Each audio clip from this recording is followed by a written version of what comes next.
সুপ্রিয় দর্শক, আসসালামু আলাইকুম। আশা করছি সকলে ভালো এবং সুস্থ আছেন। বাবুলের পক্ষ থেকে সকলকে স্বাগতম। আজকে একটু ব্যতিক্রমধর্মী একটু কিছু দেখাবো।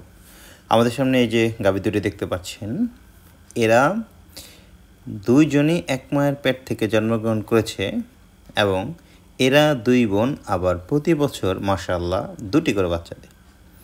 এবং আমি এই খামারে যে কাকার কাছে এসেছি, ওনার কাছে আবদার করেছি এদের একটি বাচ্চা আমাকে দিতে। কারণ আমার কাছে অনেকেই বলে এমন বৈশিষ্ট্য সম্পর্কিত যদি কোনো বাচ্চা পাওয়া যায় তাহলে যেন সংগ্রহ করি। এবং এই যে দেখছেন এটা হচ্ছে বাচ্চার আস্তানা বলা চলে। এবং আমি আপনাদেরকে একটু দেখাই, ওনার এই ফার্মে কিন্তু 25 থেকে 30-এর নিচে কোনো গাভী নেই।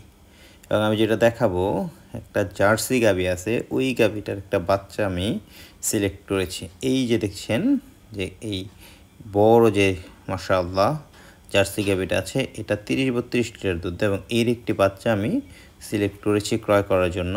আমি জানি না, আল্লাহ পাক বলতে পারে রিজিকে থাকলে যাবে। তো পরবর্তী ভিডিওতে আমি সেটা দেখাবো ক্রয় করতে পারলাম কিনা। আসসালামু আলাইকুম।